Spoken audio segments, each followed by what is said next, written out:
प्यारे बच्चों, आज हम लोग सॉन्ग ऑफ माई सेल्फ जो वाल्ट विटमैन के द्वारा कंपोज किया गया पोएम है। सॉन्ग ऑफ माई सेल्फ अर्थात स्वयं का गान या स्वयं का यशोगान या अपने धुन में मग्न। ये दूसरी कविता है रेनबो पार्ट 2 जो बिहार बोर्ड के 12वीं कक्षा के विद्यार्थी के लिए उपयोगी है। तो आइए अब हम लोग वाल्ट विटमैन के बारे में संक्षिप्त जानकारी लेते हैं। Walt Whitman was born on 31 May 1819। Walt Whitman का जन्म 31 मई 1819 ईस्वी को हुआ था एंड डाइड ऑन 26 मार्च 1892 और इनकी मृत्यु 1892 ईस्वी में हुआ था। Walt Whitman the people's poet, ये क्या थे? लोगों के कवि थे, जन जन के कवि थे। Is perhaps the most individualistic literary figure that America has ever produced. Perhaps मतलब शायद, इंडिविजुअलिस्टिक मतलब व्यक्तिगत रूप से, और लिटरेरी फिगर मतलब निश्चित शिक्षित स्वरूप, और प्रोड्यूस मतलब उत्पन्न करना। तो शायद ही अमेरिका व्यक्तिगत रूप से इतने अच्छे कवि को जन्म दिए हैं, ठीक है, जो कि क्या थे? लोगों के कवि के रूप में जाने जाते हैं। He began working as a carpenter before his 12th birthday. यह 12 साल के पहले ही एक क्या किए? कारपेंटर मतलब बढ़ई के रूप में काम करने लगे। 12th बर्थडे के पहले अर्थात 12 वर्ष के पहले कर सकते हैं या 11 वर्ष की अवस्था में इन्होंने बढ़ईगिरी का काम शुरू कर दिया था। He also worked as a printer, teacher and editor and was volunteer nurse during the Civil War. जैसा कि हम सभी जानते हैं कि इन्होंने वर्क एज ए प्रिंटर जानते हैं हम लोग, मशीन को बोलते हैं। तो यहाँ पर प्रिंटर मतलब यहाँ पर हम लोग कर रहे हैं छपाई का काम करने लगे थे, टीचर का काम किए, ठीक है ना, और संपादक के रूप में काम किए, और वॉलंटियर नर्स मतलब हम लोग देखते होंगे वॉलंटियर जो भी हमारे यहाँ लोकल स्तर पर सामाजिक काम कुछ होते हैं, तो अवैतनिक रूप से कुछ बच्चे बड़े बुजुर्ग उसमें क्या करते हैं? सेवा भाव से काम करते हैं। तो इन्होंने भी स्वेच्छा से सेवा भाव किए थे। सिविल वॉर जो इंग्लैंड में हुई थी 12 अप्रैल 1861 में शुरू हुई थी और 9 अप्रैल 1865 ईस्वी तक चला था, उसमें ने स्वेच्छा से इन्होंने जन सेवा का काम किया था और ये जन सेवा का कवि भी थे। Walt Whitman's poetry all of which is collected in Leaves of Grass is known for its free rhythms and lack of rhyme.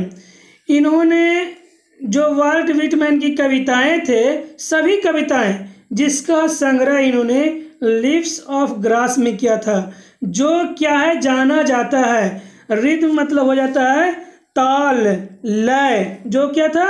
उसमें ताल लय की कमी थी, उससे स्वतंत्र था। एंड लैक ऑफ राइम, और धुन भी उसमें नहीं थी, अर्थात स्वतंत्र अवस्था वाला धुन, लय और ताल वाला कविता का संकलन किसमें था? लिव्स ऑफ ग्रास में। मतलब किसी तरह का मतलब फ्री फॉर्म में गाना है एकदम, उसके लिए किसी खास सुर मिलाने की जरूरत नहीं है, ताल मिलाने की जरूरत नहीं है, ठीक है ना। ये ऐसी कविताओं का संग्रह था इनका। Whitman first published it at his own expense in 1855.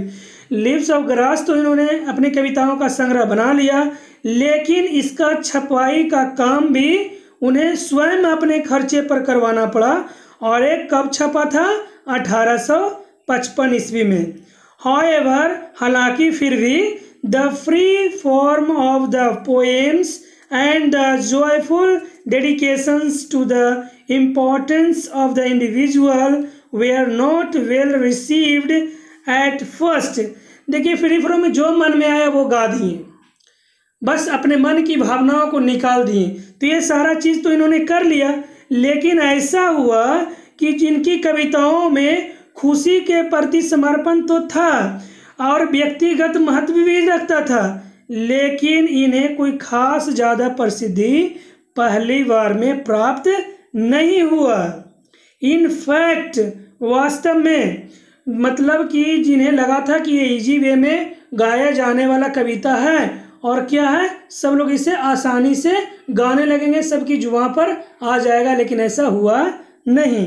In fact वास्तव में his collection of poems cost Whitman his job as it was taken to be obscene. उन्होंने अपने कमाए हुए जो भी जॉब था, उससे जो भी अर्निंग होती थी, उससे कमाए हुए सारे पैसे का संग्रह वास्तव में उन्होंने कविता के छपाई में खर्च कर दिए, फिर भी वो भी सारा व्यर्थ चला गया, कोई विशेष फायदा नहीं हुई। In 1881, after many editions of Leaves of Grass finally found a publisher willing to print it uncensored। Uncensored मतलब कह सकते हैं बिना किसी छेड़छाड़ के। तो अंतोगत्वा 1881 ईस्वी में बहुते एडिशन निकलने के बाद किसका, लीव्स ऑफ ग्रास का, अंतोगत्वा एक संपादक इन्हें मिल गया जो इच्छा जताया इन्हें बिना किसी काट छाट के इनके कृतियों को लिप्स ऑफ द ग्रास की छपाई करने के लिए। Translations of this collections were enthusiastically माने बड़े जोशो खरोश से received in Europe, but Whitman remained relatively unappreciated in America. क्या हुआ, इनके जो लिप्स ऑफ ग्रास का जो संग्रह था कविताओं का, उनके ट्रांसलेशन अर्थात जो रूपांतरण था, उनको रूपांतरित करके पूरे यूरोप में उसे क्या किया गया, बेचा गया, बहुत ज़्यादा प्रसिद्धि मिली, लोग हाथों हाथ इनकी कविताओं को लिए, लोगों के द्वारा गाया जाने लगा। लेकिन दुर्भाग्य की बात यह है कि इन्हें बहुत बड़ी प्रशंसा और का अभाव इनके अपने देश अमेरिका में रहा, कोई बड़ी ज़्यादा इनको उपलब्धि नहीं प्राप्त हुआ और ये पहले की तरह गुमनाम ही रह गए। It was only after his death, लेकिन उनके मृत्यु के बाद that he could win appreciation in America for his original and innovative expression of American individualism. जो व्यक्तिगत रूप से जो इनकी वास्तविक कविता के मूल प्रति जो लिव्स ऑन ग्रास में था बिना रूपांतरित किया हुआ, उनकी जब छपाई हुई, ठीक है ना, तो उनकी जो प्रसिद्धि इन्हें अमेरिका में प्राप्त हुई, लेकिन तब तक बहुत लेट हो चुका था और वाल्ट विटमैन इस दुनिया को त्याग चुके थे। अर्थात हम कह सकते हैं कि मरने के बाद इनके द्वारा लिखी गई कृतियों का क्या हुआ, इनको थोड़ा सा क्या हुआ, नाम यश प्राप्त हुआ, ठीक है ना, इनको प्रसिद्धि मिली व्यक्तिगत तौर पर। हिज इम्पोर्टेंट वर्क्स इंक्लूड, उनके महत्वपूर्ण कृतियों में कार्यों में शामिल है लिव्स ऑफ ग्रास जो छपा था 1855 ईस्वी में, एंड ड्रम टैप्स जो पब्लिश हुआ था 1866 ईस्वी में। तो जैसा कि आपको पता है लिव्स ऑफ द ग्रास 1855 से 1881 ईस्वी तक के बीच में इनको अपने पैसे अपने खर्च पर छपवाना पड़ा था, ठीक है। आइए कुछ महत्वपूर्ण प्रश्न है लेसन से संबंधित, उस पर एक नज़र डाल लेते हैं।